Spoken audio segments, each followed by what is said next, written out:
I think we're in for a fun time, and we'll see how well these guys like to actually be close to each other while we have just a little bit of a conversation tonight.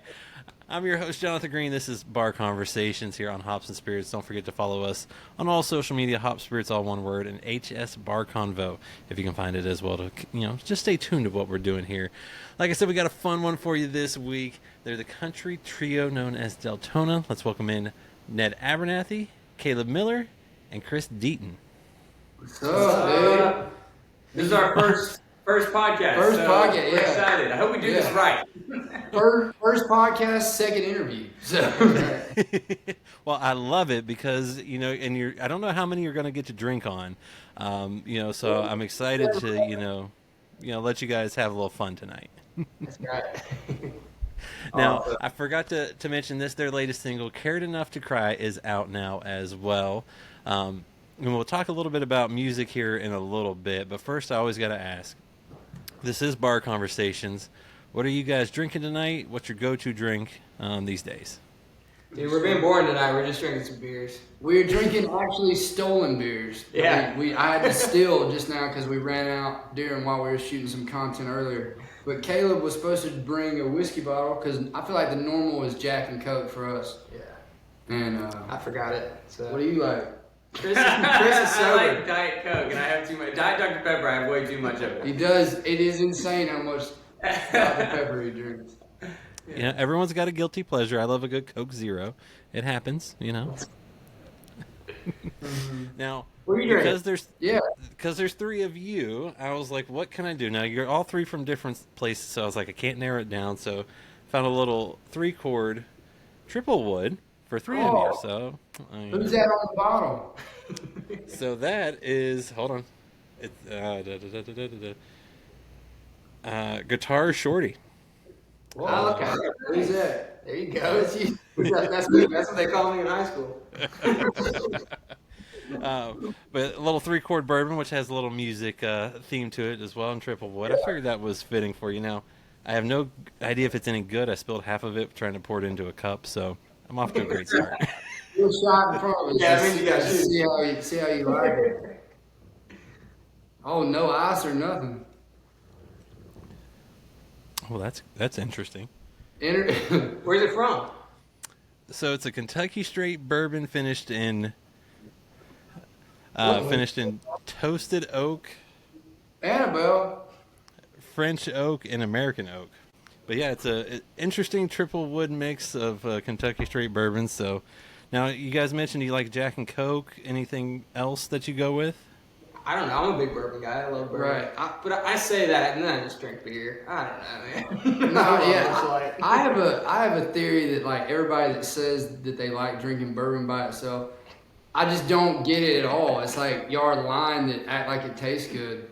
And I like it. I just like cheap whiskey and Coke. Or RC Cola. We'll even stoop to that. Ooh, I like it. Well, I was gonna say if you come up here to Kentucky, where I'm at, you can get a little LA1 and get a ton of caffeine. Oh, I love LA. Dude, they sponsored my wedding. We had like 300 bottles of LA at the wedding. It was awesome. That's crazy. I love it. Now, you guys have been together for a little while. You get to hang out together. It looks like have fun making some content. What's one fun or unexpected thing you've learned about each other since, becoming a trio? I think the first thing we learned about Ned when we met him is he doesn't know how to end a story. He just keeps talking and he doesn't shut up. Which could be a good thing sometimes, but it's like, dude, get to it. You'll probably see an example tonight. I was thankful for that because I was like, now I know if I need to, corral you, what you might have to step in there. I would say my thing would be when I first met Caleb, he was in like a Dodge Challenger, and now he's in a Charger. And I was like, this dude's not country at all. And then sometimes he goes back to Ohio. And he's now brought his truck back, and I'm following back home. He has bricks in his truck, and I'm like, golly, he's country as can be with the bricks in his truck, dirt. That's right. Everything. I love it. I don't know what I was going with. What you got? What did I not know about you guys? Yeah, or what was interesting that you found out? What was interesting? I would say that we all have... Okay, this could be a plus or a negative. We have the same closets. Oh, yeah. So, which is good when you're a band. You want to have the same vibe, the same tastes, and everything like that. But you know, a lot of the times we show up look like to events dressed the same. It's kind of embarrassing. Like, what are we doing? They were nervous about this because they were like, we didn't. Sometimes we send a picture in our group chat like, all right, what are we wearing? Yeah. What are we wearing tonight? But we showed up for a song write last week, and all three of us had, I'm not kidding, so close to the same exact camouflage T-shirt on that it was same like scary. Same jeans, backwards white hat. We looked exactly the same. It was like the Spider-Man meme. It was like super embarrassing. I love it. See, you're getting along so well. You're just becoming one another. That's right. Exactly. That's what it is. Now, like I said, you do this thing called music as well. Did you all grow up in musical families? Did you were you loving music from the get-go? What was that like for you guys? Yeah, my dad was in a band growing up, and that's kind of how I got into it. I started playing when I was like 4 years old, so he kind of taught me everything I knew. My family is not musical at all, like zero. My parents both liked music a lot. I remember getting like dropped off to like Lil Wayne and stuff, and my dad was like a huge Alan Jackson fan. So like that's kind of where I started like listening to country, but they cannot sing the lick. Yeah, I grew up like very creative musical family, but like also my dad's in film and acting. My mom loves to act, like a bunch of like anything creative really. But I got into music by my dad would shoot country music videos, so I'd always be on set, and that's how I kind of fell in love with country music. Just on the other side of it, on the other side of the camera, I love the music and everything. So yeah, I was always around music growing up. I love how everyone has kind of a different background into music. Like for me, I love music. I can't sing it. Like I hope my daughter can carry a tune better than I can as she gets older. We're giving her every shot to do that. For me, I grew up in West Virginia. You had a good bit of country. I grew up closer to Pittsburgh, so I had a lot of other influences. Y'all come from 3 different states: Georgia, Tennessee, and Ohio, if I remember correctly. What impact did growing up in all those places have on y'all? Honestly, I was like from a super small town, and there wasn't much music, so it was almost like if you wanted to do music, you kind of got to get out, and Nashville just made sense. And then yeah, I'll go ahead and say mine was the opposite of that. Mine was like, I had no choice because I grew up here in Tennessee and Nashville, so like everybody played, and it was like always. I'm in elementary school, and I have little bands. Like everybody's got a band. So this was always my life and always what I was going after. I didn't really start music until after high school, but like there's people from my town that does music, but like there's like just playing at restaurants. Like my first show was in my hometown, like playing like at a Mexican restaurant and stuff like that. But I probably didn't start until I was in college, and then there's still more people doing the music stuff. But when I was like, all right, we got to take this seriously. I gotta move to Nashville. I can't believe there's someone that's actually from Nashville. I didn't think it existed. I know, right? He exists. He's live in the flesh tonight. He's a unicorn. That's right. I was gonna say it's happening more and more often, and it's just fun to see. And you talked about Ned, like you would get dropped off at a Lil Wayne concert. I think Chris, Caleb, you mentioned kind of being around country music or different things from folks. What music did y'all grow up on? Have an impact on you even to this day? I was always in rock bands, like rock and metal bands growing up. And then I was actually taking guitar lessons, and my guitar teacher was like, dude, you got to check out this guy, Jason Aldean. He's country, but like his band, they rock, man. And then I listened to Aldean, and I was hooked. I wish I would have known that when you asked us the interesting question. I didn't know started into the Jason Aldean thing. Mine was, my mom literally, her favorite artist now is Post Malone, and she's the biggest diehard Post Malone fan, but she listened to all the rap sort of stuff, and I was saying, like, she dropped me off at Car Riders in 4th grade, like, bumping Lil Wayne, like, all the people at Car Riders would be like, oh my gosh, like, and probably why I'm like this now.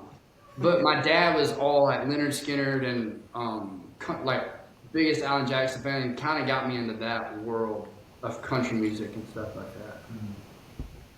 Yeah, and I said I would grow up going to my dad's country music videos, and so like on the set in that era of my life, it was like Dierks Bentley, Rascal Flatts, like Brooks and Dunn, Jason Aldean. We love Jason Aldean. He's like he is our like favorite. He's our number one.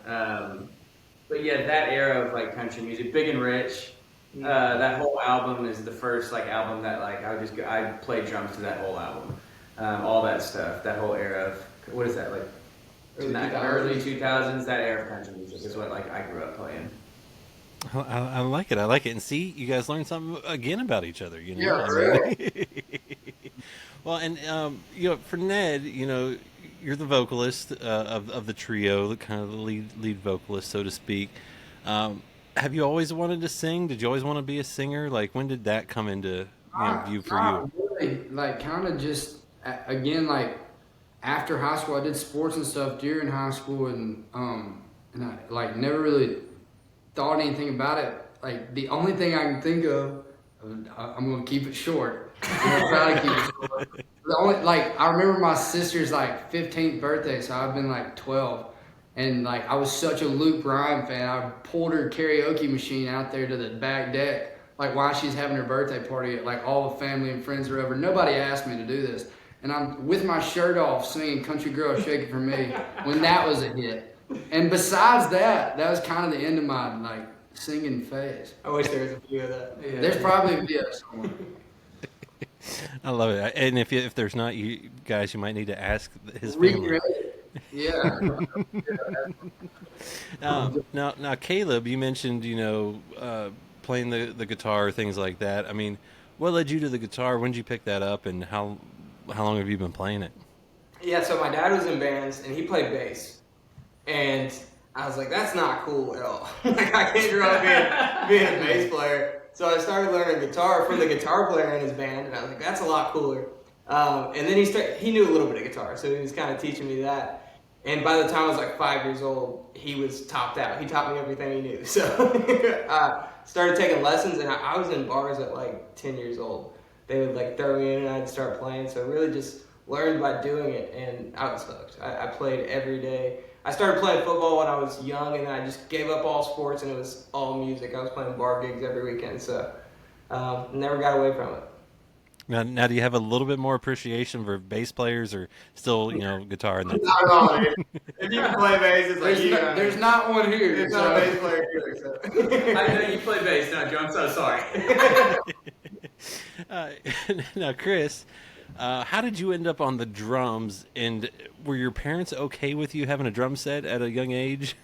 They were very supportive, thank goodness. I've calmed down a lot. When I was a kid, I had a lot of energy, and drums are loud, and you know I burn a lot of energy. I think I immediately gravitated towards it.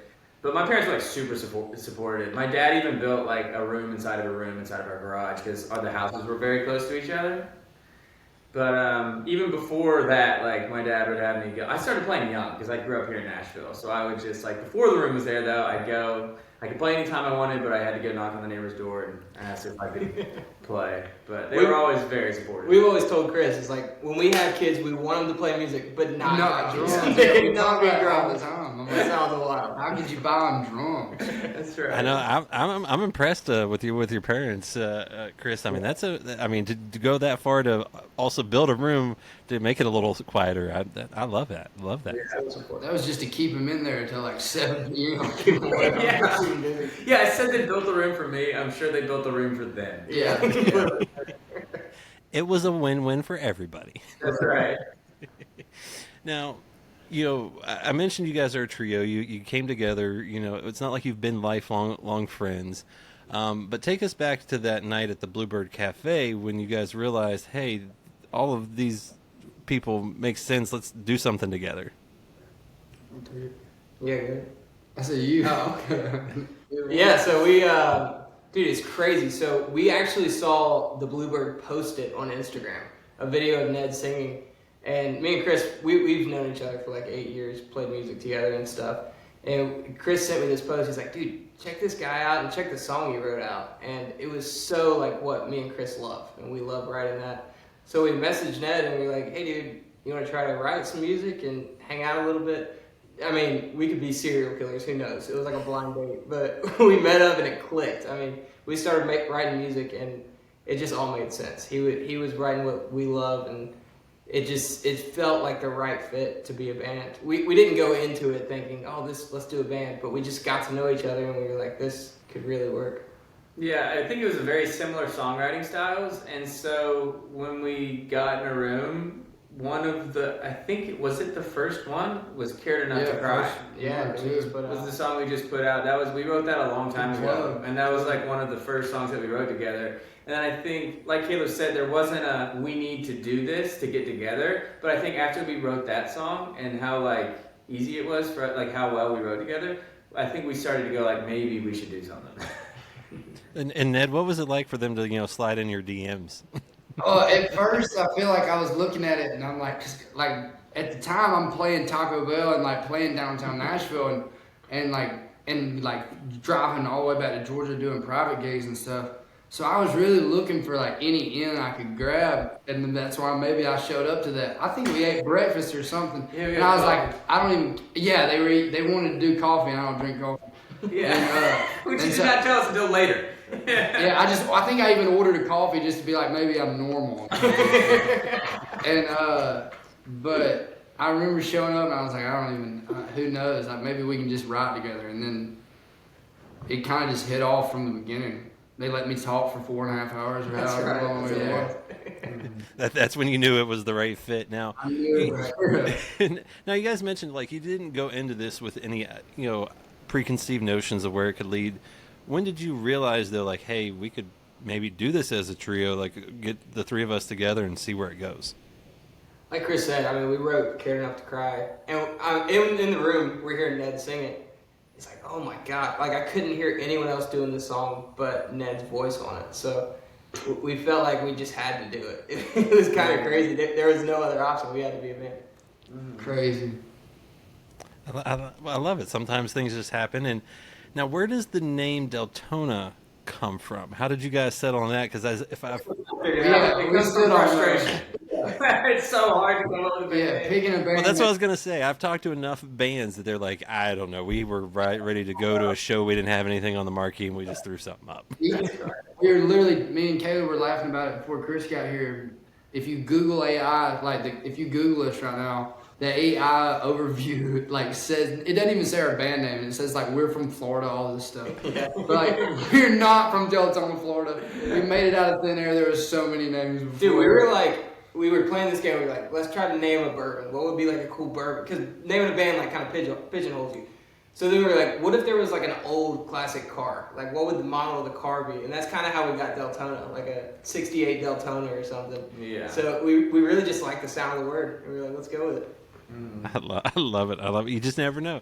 Like I said, I've had folks that they're haven't figured out a name as they're driving somewhere. They see a sign, and that's how it works. So yeah, it was a lot of that. I remember before we came up with the name, I was passing by campers and taking pictures of a back of a camper brand and be like, "Is this it? Trail Runner? Trail Runner? Trail Runner 4x4 Deer Park? JB Hunt? JB Hunt." Well, Deltona seems to fit y'all, and you guys were writing, but you were also kind of putting out some covers on social media to kind of build things. What was it like to see the fan base react to what you guys were doing with just covers? Yeah, it was cool. It was kind of just natural. I mean, we get together and we play songs we love, so we're like, let's film some of them, throw them on TikTok, see what happens. And I think a lot of people have found us that way, which is sick. We're always careful to do songs that sound like us, songs that we love. So yeah, just kind of reaching people through playing songs we love. Yeah, I feel like we're very conscious of even the songs that we decide to cover, of how big of fans we are of the artist, and even a lot of the songs I feel like a ton of our feed is just 2010 to 2020 Jason Aldean. but then even a new song that we did, one of Ella Langley's new songs that she just dropped, we did a cover of that solely because we're oh, this is a banger of a song, and just to see it getting views and see people even comment on it is crazy, and seeing how much we are everybody's kind of taking to it is absolutely mind blowing. Yeah, it's a win-win because I think they it's easier for them to latch on to something familiar and they don't know us yet, and we get to play those songs that we love. We love all that music, so it's a win-win.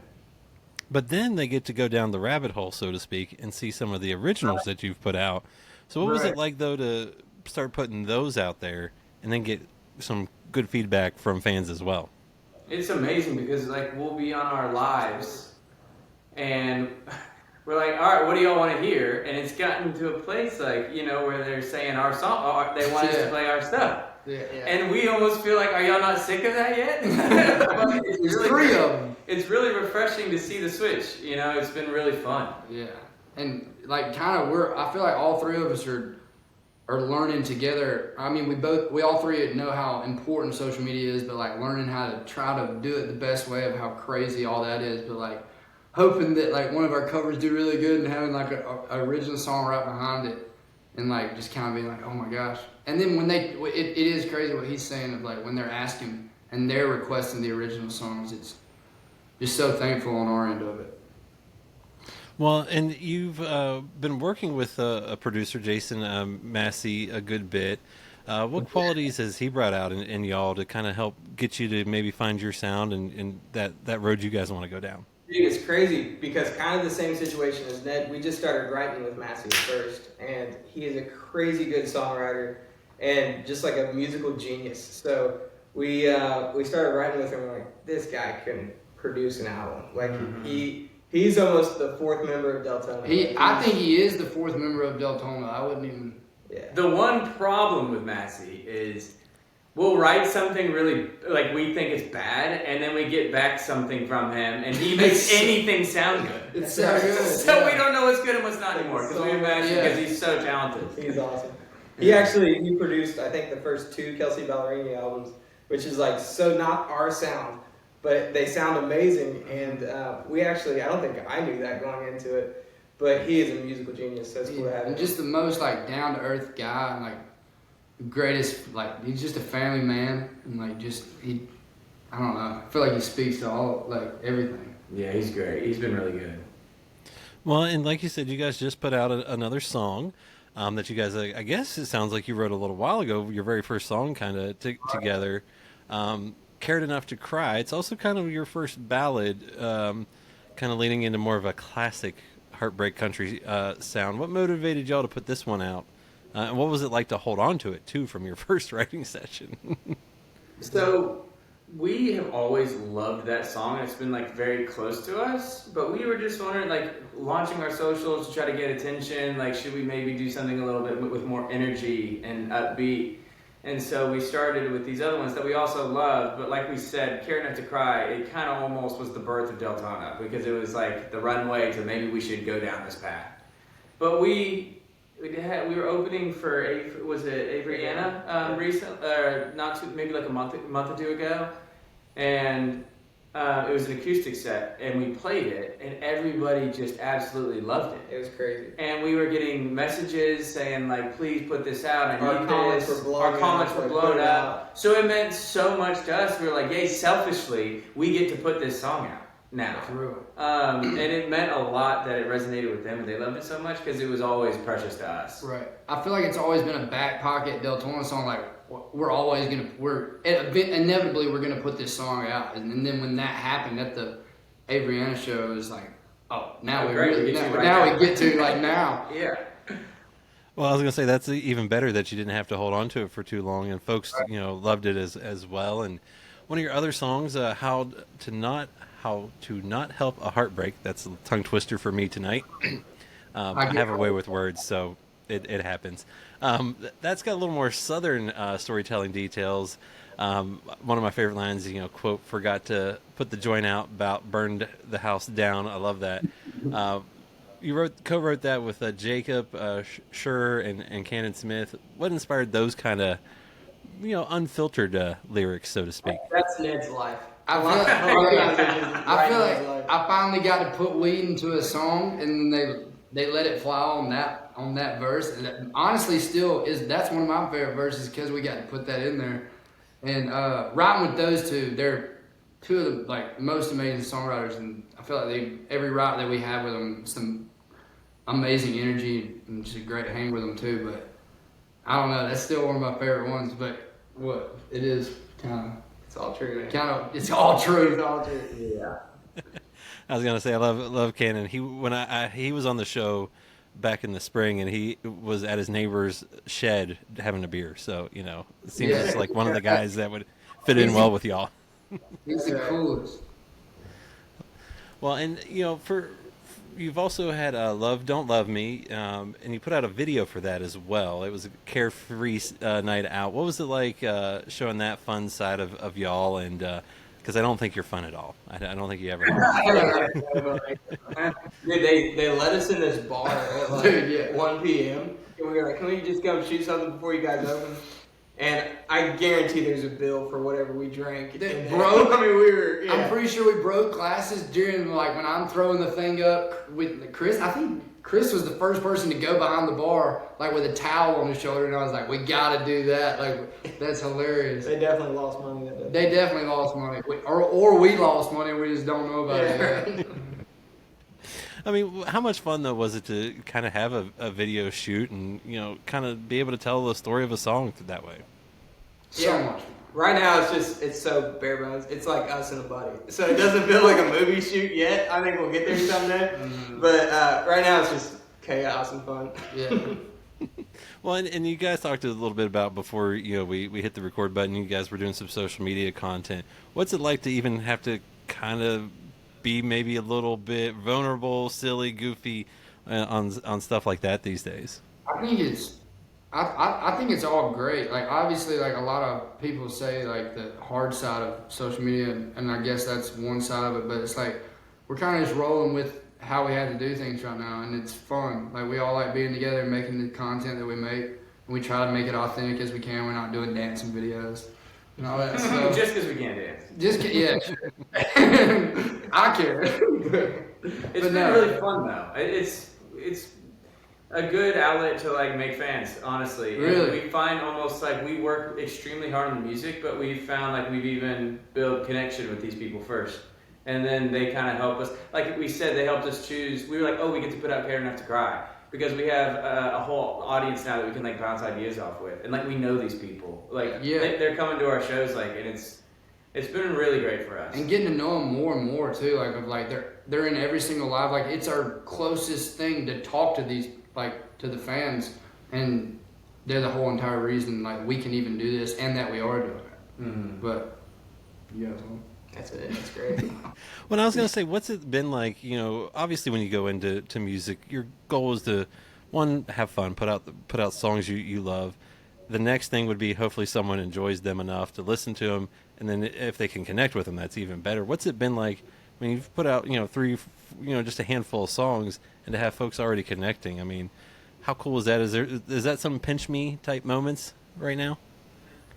Yeah, I think it is. And it's almost are you sure? Are you sure that you like her? It just feels like we have some super fans already. They're making stickers, making shirts, and putting out posters of us, and it's insane. Wanting our autographs. It's it's crazy. Everything we've dreamed of being a musician, and we just hope to see more of it. Yeah, I feel one of the reasons I even got into one of the huge bucket list thing that I had was somebody waiting on the song to drop. That I would wait up and me and my best buddy are waiting on this new Post Malone album to drop or the new Morgan album to drop, and people are doing that for our music, which is it's wild. People are staying up till 12 o'clock and waiting on it. It's crazy. Well, you're putting out good music, so that doesn't hurt either. And when it comes to putting those songs together, like you guys said, that it started from a writing session and everything's grown from there. What is a typical Deltona writing session look like these days? Well, the first hour is Ned talking about whatever crash out he just had at the gas station. I didn't know where you're going with that. He's always complaining about something for the first 30 minutes. And then Caleb and I listening astutely for a title in there. Yeah, what that's actually, not to derail it again, but that's how Care Enough to Cry happened. He said it about something. Yeah, we wrote a whole song before we wrote Care Enough to Cry. And then I was talking about this story of this girl cried. I was I guess she cared enough to actually she likes me enough where she's upset enough to cry. And then they're like, dude, that's a song. And I was all right. We wrote that in 30 minutes after. Yeah, it's so great. I totally forgot about that. Oh my goodness. This is why this podcast is great. That's right. Yeah, we were like almost done with a song that it was taking like 4 hours to write. Yeah, And then like we pivoted and wrote it in like 30 minutes. Yeah. Yeah, after he started going down that story. So like, I don't know, you never really know. It's fun, like sometimes like we feel like we're watching a song happen and not participating. But like sometimes they just show up. I feel like every write's different, honestly. Every single write is different. Ned's a great writer, but he has even better content. Like when he comes down and talks to us, we're like, oh, there's something there. Just a natural born storyteller. That's Well, even like how to not have a heartbreak. We were like, well, you know what not to do. And then they were like, oh, instructions. And then like that kind of like pieced out, you know, it's just, you never know. I love it. I love it. And, you know, you guys also bonded over a shared love of, you know, kind of that country music getting loud. You know, how do those two sides show up in your music, you know, getting loud, having a good time, and that country tradition? I think it's just super authentic. I mean, it's just kind of who we are. I couldn't imagine us writing or playing anything else. Like, we would be a bad rock band. We couldn't do pop music. So it's just like, it's just what comes out of us, and I think that's why people like it. Yeah, and we like shows. We like to get loud, and one reason we like Jason Aldean is because like he has the truth, but then like also like he can rock. He has both sides, and so when you go see him, like the entire time you're just like mind blown, and the energy's so high, you know. So that's why we like to have those ones that, you know, like Heartbreak Fix that just hit hard live. We don't want people like sitting down. We want to have like an actual show. Yeah. Mm-hmm. Well, I was going to say about those shows, you've kind of built a little bit of a reputation as being a fun live act. Like you said, you love to get loud. What's y'all's approach to being on stage, and why do you kind of want to have that energy there? All right. Can I do a story like almost from my point of view of it? Yeah. It's so funny. We get together. Chris is like the dad of the group. Yeah. And so I don't even know if Chris knows this. And I probably shouldn't share that. We might be too early into this to share it. But we'll have our little trio meeting where like we do a prayer and before we go on stage, and it's like getting everybody like kind of settled and hyped up to go out there. And then always, I'm not kidding, Caleb pulls me aside one by one and he goes, I don't care. I want you to go wild tonight. I don't care what they say. You say whatever you want in that microphone. Whatever Chris says, don't do it. Do whatever you want. And he like hypes me up, and I'm like, all right. And so we kind of just like go out there and be as wild as we can, I guess, and keep it contained and try to get through the songs.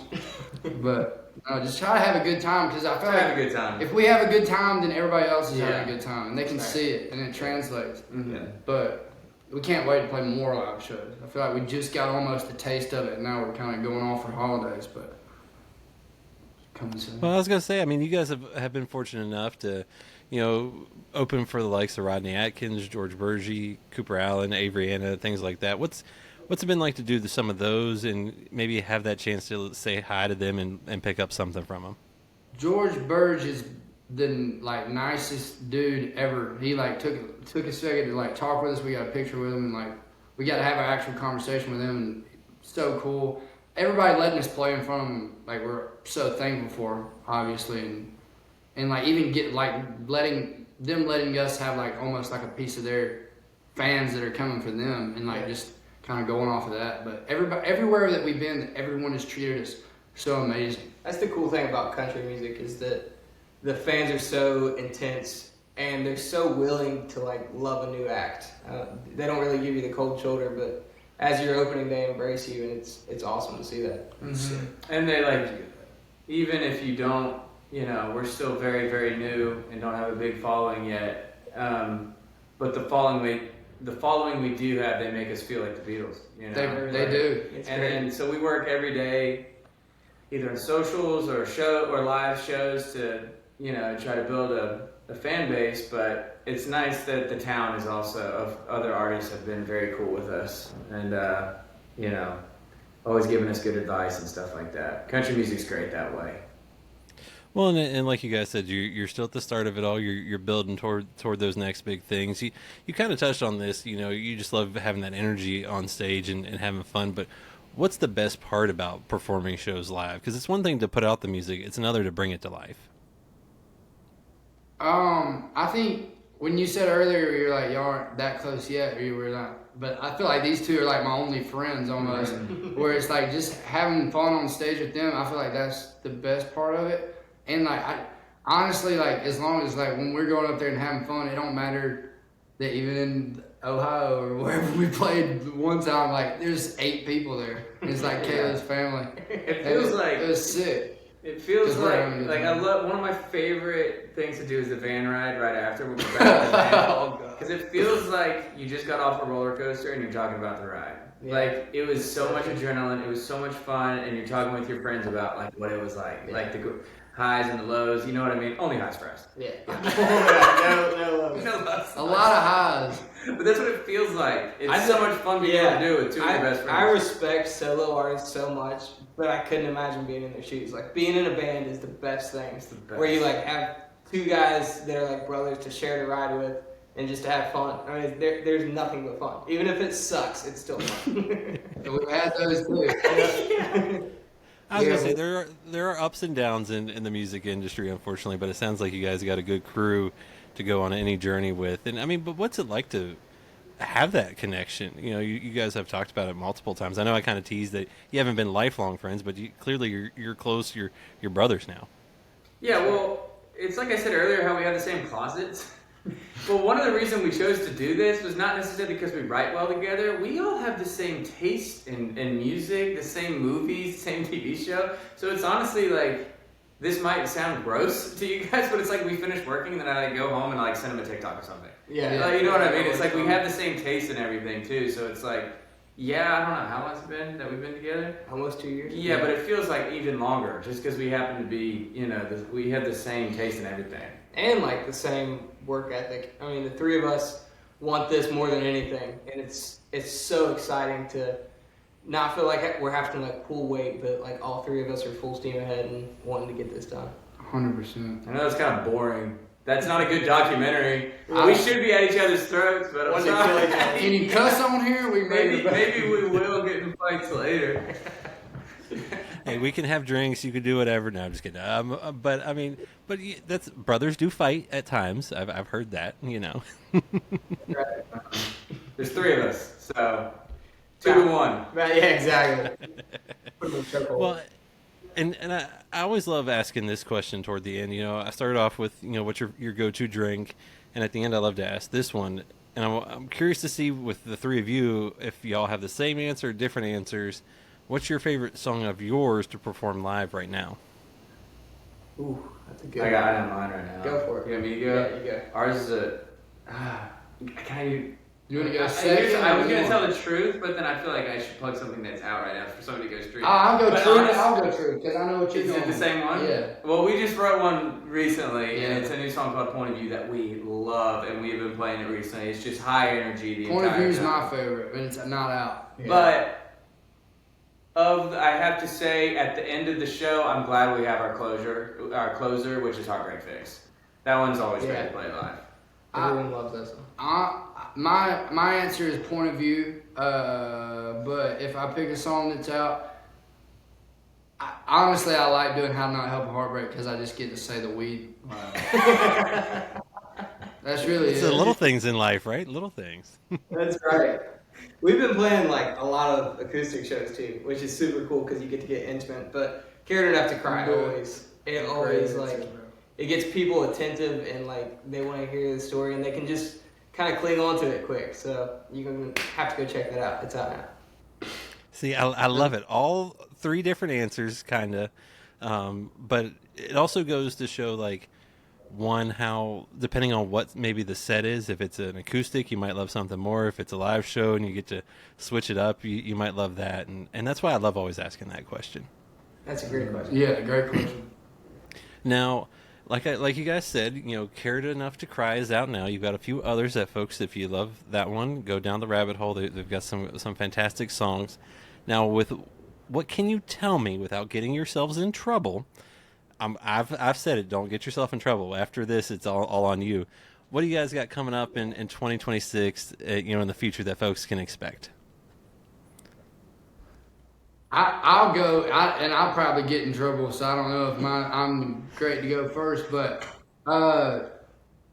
who cares? Honestly, we're getting to we're getting to play some shows early January, which is kind of crazy for one of our like all three of our favorite artists, like to a certain extent.